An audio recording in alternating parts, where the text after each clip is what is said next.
Bryant here with Insurasales, and here again, and another commissioner. This has been another great event here. It really has. It's been fantastic seeing all of y'all. We've interviewed several of y'all, and thank you guys so much for coming down and actually, contributing to this. And like I was saying earlier, this is my first exposure to really anyone at an insurance department since getting licensed, and it was so nice to see you guys come in and really open up that these departments are actually here to help us, and the contributions that are made, and actually the value that we can take by being exposed to y'all. And also, thank you for coming and contributing to this wonderful event and helping out, Cystic Fibrosis Foundation, the Hill Country Classic to fund it and everything else. And you guys coming down here has been such a good draw that has really helped out this, and I can't tell you how much it's appreciated. And Coach Fisher and his friend Franoni Anemia Disease Foundation, that his son is a spokesperson for, was one of these a couple of years back, was my first exposure to that ailment, that hereditary ailment, and heard the first presentation on it, a true tearjerker from Mrs. Fisher, who was here on behalf of her husband and their foundation, and to hear the progress that's been made in the few short years we've been supporting that effort to extend life expectancy by a decade for those young people born with that incurable genetic disease is just heartwarming. It is, and you don't often see a positive impact that can be made in these small groups here, because these diseases are so rare. They're not getting the massive funding, and to see what can happen here with an impact, and like they were saying, it's like 7 years ago, the lifespan for a lot of these folks was in their early to mid 30s, and now it's in the 40s, and now we have new drugs coming out. And it's really nice to see that, and I just really appreciate you coming down here to be a part of it. I'm glad to be a small part, and to see this room full of donors, and some major donors, and generating the amount of generosity that tonight generated. In events like this, for the 16 years I've been a commissioner, coming over to Austin to participate has generated millions, literally. It has. For these really, really worthy causes. It's wonderful. And when you think about it, our only commodity when it comes to it, and it makes it really apparent when you hear the stories about this, is time. And with the money that you guys are helping raise and bring to this, you're buying hours for researchers to spend time to get years for these kids. Yep. Right, and that's so important, and I really do appreciate it. Glad to do it. And some of the other things I've been hearing about that really have opened my eyes about the positive stuff that the commissioners are generally doing, especially in the southern states and the coastal states, such as damage mitigation, risk mitigation through actually going through those programs. It was the program I heard about earlier, and I cannot come to my mind, where people are going through, and I think you guys are going through, and for storm damage, mitigating the storm damage by getting roofs. It's called Fortify Homes. Fortify Homes. And we just copied it legislatively in the session this past spring from Alabama, that pioneered it 10 years ago. And it has spread from their coastal counties of Mobile and Baldwin up to Montgomery in central Alabama, having fortified tens of thousands of homes. And before we copied it, and South Carolina did also this past year, North Carolina had started on their Outer Banks barrier islands, moving inland, and had thousands, not tens of thousands, but thousands of homes retrofitted or built new roofs to that standard. It requires a certified inspector and an inspection at various stages during the installation, and particularly enhanced screws or nails and secondary barriers. And by that, think duct tape. Under the shingles or the steel or the metal roof, a typical home has plywood decking that just gets nailed on the rafters against each other. But this requires seals of tape, in effect, to cover those connecting points, so that if the shingles or the steel gets blown off, there's a secondary barrier to keep the house from getting flooded from within through these leaks in the ceiling. A huge benefit in keeping it doesn't keep the roof in place, the shingles may blow off, but it keeps the damage to a minimum to just replacement of the roof, not gutting the interior of the home, which increases the expense 2 or 3 times versus just replacing the roof. Right, and that's so important because a lot of people out there, even insurance agents, but especially the layperson that's just a consumer insurance, not many people communicate what the impact is on that. And I see, I was in the Marine Corps, so I've always known that an ounce of sweat prevents a gallon of blood. That's true. Right? And it's the same thing when dealing with insurance, because you can lower claims, which lowers premium, which means people aren't paying as much because the insurance companies don't have as many claims. But I feel like a lot of people out there, they look at it, and those kind of programs are so important, and they'll go, well, the tax dollars, the tax dollars are paid back by immediately as soon as you have a storm. No doubt.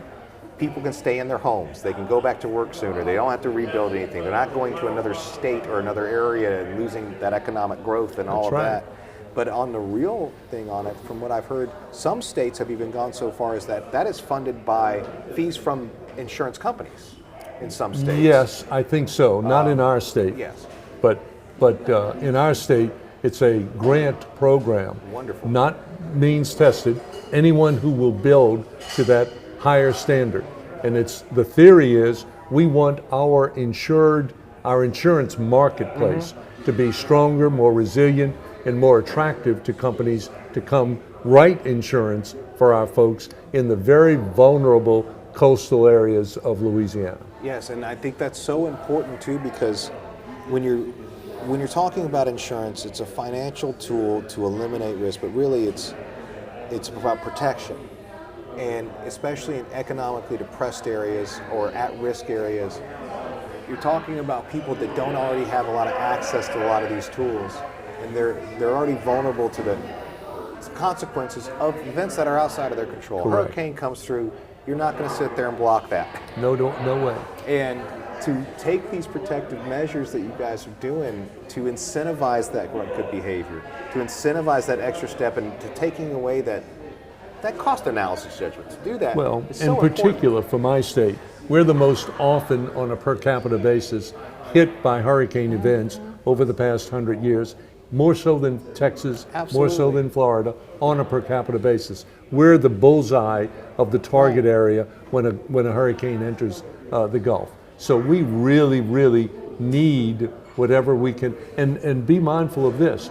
We're not a retirement coast. No. We don't have white sandy beaches. No. We're a oil and gas producing, seafood producing, port destination, chemical plant destination, But amazing refinery, food and we need school teachers, firefighters, policemen to support those workers, tens of thousands of them that live there on the coast in our state.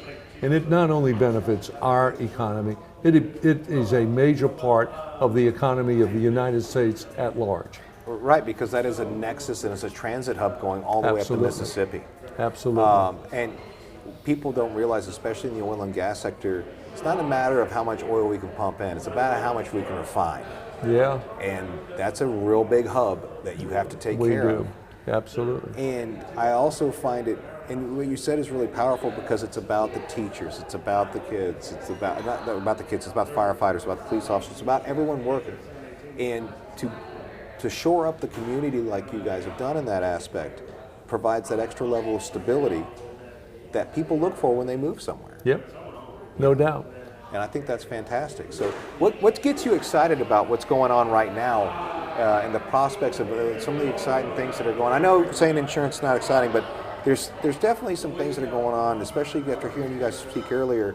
There's a lot of things that you guys are doing that, as far as innovation and stuff that are making life a little bit better for agents in particular, but also consumers as a whole. What do you see coming down, especially in your state, that's going to be a benefit? Well, as we discussed here at the forum this afternoon, cyber is a huge factor going forward.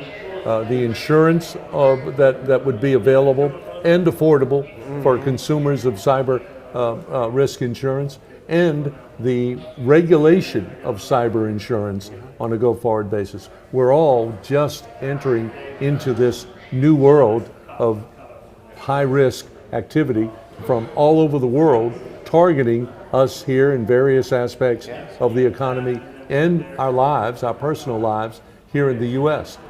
We at the NAIC, National Association of Insurance Commissioners, recognizing that brave new world we're about to venture into in the insurance arena, have created a new, what we call letter committee.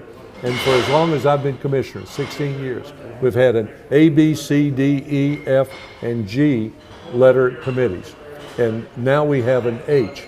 And that H committee just created is focused on artificial intelligence and insurance issues and aspects of regulating insurance, cyber insurance, and protecting the victims of cyber attacks with or without insurance on a go-forward basis. Because overall, we're always tasked with making insurance affordable and available for consumers nationwide. You mentioned earlier enjoying the dialogue between myself and my three colleagues from Oklahoma, Mississippi, and Alabama.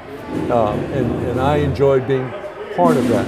And the reception we got speaks to the fact that people understand, and it explains why it is universally supported.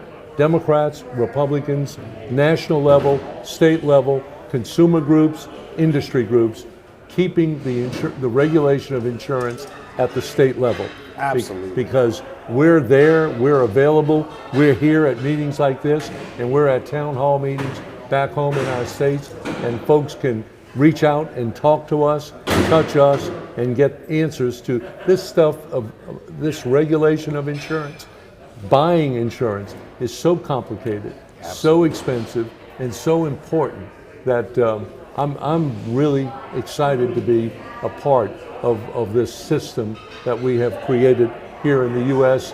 since the 40s with the passage of a very small piece of legislation called McCarran-Ferguson that created and relegated the regulation of insurance to the states across America. It has to be a state issue because states have their own regionalized issues and problems that need to be addressed through insurance. And I find it so, one of the problems, like I'm a Medicare specialist, that's what I do. And one of the bigger problems I've seen is that as the bureaucracy kicked in on the federal level to give people quote unquote easy to understand guides to insurance, it is now 135 pages and it is confusing and it is what it is. In a way, it's a double-edged sword because it means my job is highly in demand, but at the same time, it shouldn't be that difficult because insurance is a promise, right? It's a legal promise that that's it. I promise I'm going to be here for you when you need me to do this. And you know what's interesting about insurance? I was telling your producer before we went on the air that when the 9/11 attacks happened and the two towers collapsed, the insurance policy that covered those two buildings had been in place and in effect for 9 months of its 12-month period of time. And at that point, that day, that attack, there was nothing in writing. It was a handshake. And the only issue, the only disagreement that arose out of that humongous, as my grandkids would say, event was it one attack or two attacks? And the courts resolved that. I can't remember whether I think it said two. That would have doubled the coverage, or if they said one. But this industry, insurance, is the last of the old style way of doing business, where you come into a meeting, you exchange business cards, you wear a coat and tie, not wearing a tie, but you shake hands. And your handshake is your word and your bond. It still has a legal contract too. That's right. That's right. Yeah. Indeed. And that's one of the neat things about it, because what I see this industry has done for me over the years, especially with me dealing with Medicare, and I've been in sales positions all over, done multiple things, multiple companies, nationally, internationally. But when I found this, and I think our industry is a little bit worse off because this happens. Everyone looks at insurance and goes, right? But because they don't understand it, they don't know what it is. But when you get into it, like especially with dealing with Medicare, I have one of the greatest jobs you can have because I take fear and anxiety and unknown and I eliminate that. Provide certainty and security, and people move on with their lives. They feel lighter and better for it. And then on top of that, dealing with Medicare, this is the first time where I've made a fantastic living. And I've never had to apologize or explain what I do. I help your grandmother with her Medicare. And it's a wonderful feeling. Absolutely. And I feel like the more that we can have engagement with regulators now, after having met you guys, and to be able to engage in that conversation and take that guidance, to keep nothing but good actors activated, because most people don't realize bad actors and doing things the easy, fast, dirty way makes it harder for the guys that are doing it right. Of course, and always. So self-regulation is really important, but you should be able to go, hey, you're doing that wrong. You keep doing that, I'm not going to put up with it. And this stuff is so complicated that even agents, even professionals in the business don't know, in every instance, what is allowed and what is not allowed, what's legal and what's illegal. And there are minor nuances that can make something allowed versus not allowed. And so that's what we bring to the table in our regulation, not only shutting down the bad guys, but helping those that are trying to do it right in accomplishing that. Well, and it's so important because when you think of insurance, you're so right because it's so nuanced. It's like, it is a licensed profession, but at the same time, so is being a doctor or a lawyer, but you have different fields, right? You're not going to go to a real estate lawyer and go, I got to fight a DUI. Right. Right? No, they're different things. And it's the same thing in insurance. No doubt. And having that regulatory, that nexus to say, well, you're not going to know everything about Medicare. You're not going to know this, but be able to check with us because we'll fill you in on those holes before you start getting yourself into trouble. And as to your area, Medicare, it speaks again to the benefit of state-based regulation. Yes. Medicare is too big for the states to do, and it's an invaluable program. Right. And the Medicare Advantage part of it is positive. It's been helpful to the overall system. But it's done at a level so far removed from the individual that agents are even frustrated in their ability to access regulators to fix the broken parts of it. It really is. It really is. And I really commend you guys for actually coming out. Because I'll tell you right now, not every regulator, not every regulatory organization makes the effort that you guys make to be available to the people to affect that change for consumers. And then tonight at the fundraiser at the end of the day, to see these victims of cystic fibrosis, such a horrific, devastating illness for families when they are hit by it, to see the real life stories and be able to call upon the industry to help in research and development of cures and treatments for that horrific disease is it's gratifying, and it's worth the effort to come over and participate in something like today, which I've been doing for almost every year for the past 15. Well, I mean, I got to tell you, it's good to see. It really is good to see, especially on the effectual level that you guys can do at the state level, see people that are actively engaged, whether in these roles. Because, to be honest with you, you don't see that a whole lot. Right. And it's really great to see it. Yep. And I got to say thank you so much for doing it. Glad to be here. So I really appreciate it. And Commissioner, it's been Thanks, Frank. It's been wonderful. Indeed. And guys, We'll see you next year. absolutely, absolutely. Hopefully I'll win something next time on the bid in the auction.